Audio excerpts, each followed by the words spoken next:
Good morning, I'm Councillor Glen, and today is Saturday, November the 30th, the last day of November. This morning I'm in front of St. Thomas Church on Carleton Cathcart, just off of Stittsville Main Street. There's an event happening here today, but I'll tell you about all the local events at the end of the video, so stay tuned for that.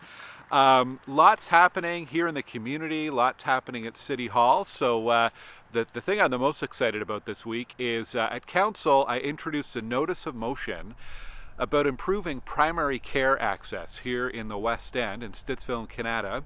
So there's a group of family doctors who want to establish what's called a family health team. So this would be a group of healthcare professionals working together. It requires funding from the provincial government. It would be doctors, nurse practitioners, dietitians, mental health professionals, all sorts of healthcare providers working in one building in one location.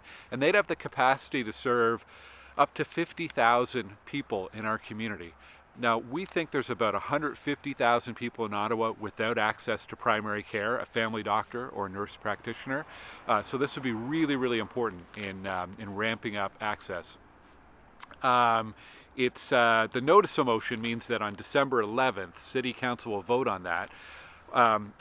There's a piece of city land just south of Canadian Tire Centre here in Stittsville that I think would be perfect for this, but there's some legal steps and some number of formal steps we have to go through in order to determine if the land is suitable for healthcare. So this notice of motion would direct staff to enter in discussions with the group of doctors who are the proponents behind this. Anyway, really good news. More information about this on my website. Check it out. And we're going to do like an open house info session in the new year as well. So sharing more information as we go here. But pretty big news for primary care here in Stittsville. The other big thing this week was the opening of the Stittsville Sports Hall of Fame, or I guess the reopening. So big thank you to Alan Ryan and Bob Mills who spearheaded this. The Stittsville Sports Wall of Fame was established many years ago at Johnny LaRue Arena. But it was starting to look a little bit dated, a little bit old, and so Alan and Bob brought a proposal over to my office to reestablish this at Cardell Rec. So there's a new Hall of Fame between the two hockey rinks. So next time you're at Cardell Rec, check it out. All the former honorees are there. But this year on Thursday night we announced the 4 new members, and they are Justin Phillips, football, Erica Weeb, wrestling, Jack Fan, skating, and Matt Bradley, hockey. 4 incredible athletes from the Stittsville area, and now they are in the Stittsville Sports Hall of Fame. So check it out, and congratulations to everyone, and thanks to all the volunteers who helped make that happen on Thursday night. At City Hall, my big focus this week was a transit commission where we dealt with our budget item.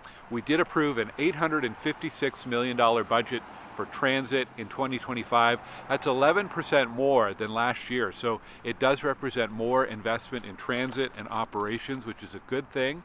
We're counting on $36 million from the federal and provincial governments. I talked to the mayor yesterday, and he says he's continues to have really positive conversations. Talked again to the federal government a couple times in the last week or so.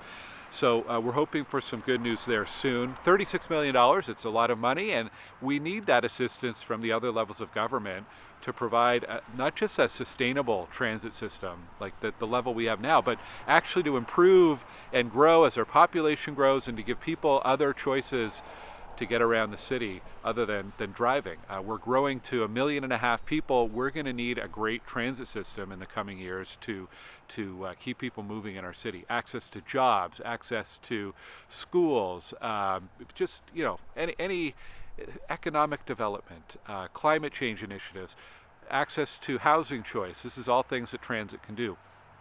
Other highlights there is fares are generally increasing by about 5%, so that means 20 cents on a adult fare. We made some adjustments to the seniors passes. I think we're going to have more at City Council. U-Pass will go up by at least 2.5%. That's $1.50 a month, but we're seeking to go to 5% on the U-Pass as well, which would be an increase of about just under $3 a month for students. Anyways, they get a great deal on transit, so I think that should be manageable. We also passed our transportation budget this week. And thank you to everyone who came to our community budget meeting on Tuesday night with Canada. Thank you to everybody who came in person and tuned in online as well. I've been posting all the information about the budget, what's in it for Stittsville, the transit budget, the individual budgets at each committee. You can check that out at glengower.ca. Lots of info there. Some other reminders and updates. Winter parking restrictions, the one-sided winter parking where you see those signs up, comes into effect tomorrow, December 1st. So be aware of that because it affects a number of streets. And also you can go to ottawa.ca and sign up for alerts in the event that there's a winter parking ban due to a really bad storm. We're getting that kind of time of year and certainly feeling a little bit cooler this morning. There's a bit of dusting of snow on the ground. We've had a warm fall, but winter I'm sure is on its way.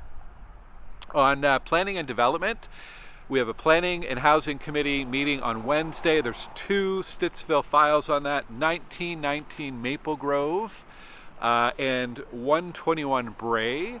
If you've been following either of those, please check out my website for more info. 1919 Maple Grove, it's some townhomes, a couple of low-rise apartment buildings as well. Those would be conditional, though, on the new portion of Stittsville Main Street being built in the next few years. So a bit of a hold on those. And 121 Brae, not too far from here, that's for a 5-unit, 3-story apartment building. And also on Tuesday, we will be voting on the proposed boundary change for Stittsville. Based on feedback, we've sort of shrunk down the area that we're proposing to bring into Stittsville from Rideau Jock, and it's just the new development area near Fluellen and Shea. So information about that, guess where, on my website. Okay, I have some show and tell reminders here. This is the Community Voice. They usually deliver via Canada Post. They're a really important publication in our community, and they can't deliver because of the strike, but they are available at local retailers, the library, at Cardell Rec. You can pick them up in front of my office, so make sure you find your Community Voice. The next issue's coming out this week. And I got a couple books dropped off this week in my office from local authors. This is an anthology from the Stittsville Creative Writing Group, so thank you to John for dropping that off. They meet regularly at the Stittsville Library, and every year they put out an anthology. And they meet every Thursday evening at the Stittsville branch. So this book is available at the library as well, and looks interesting. I'm looking forward to diving in maybe over the holiday break. And another local book, local author, A Magic Garden. This is from Barbara Robson and Sophia Bateman. Make sure I get that right. It is available at the Amberwood Golf Course, and it tells the story of the incredible garden on Springbrook, just a little bit north of the postal kiosk there, and it's a fundraiser as well. So check that out. Thank you, Barbara, for dropping that off earlier this week. And okay, upcoming events. I'm here in front of St. Thomas Anglican Church because it is the Snowflake Bazaar and Luncheon today.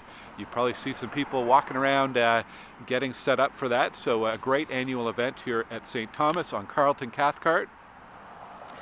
Today over in Canada at the Tony Graham Rec Centre, formerly the KRC, there's a repair cafe run by the City of Ottawa and the Ottawa Tool Library. If you've got a small appliance that needs repairs, take it over there instead of throwing it out. They can have a look at it and hopefully give it some new life. I'm super excited about an event coming up here in Stittsville on Thursday at Sacred Heart High School. It's CBC Ottawa's Make the Season Kind. I'll be there, I'll be participating, but they've got some local musicians, local comedians, a lot of the hosts and personalities from CBC.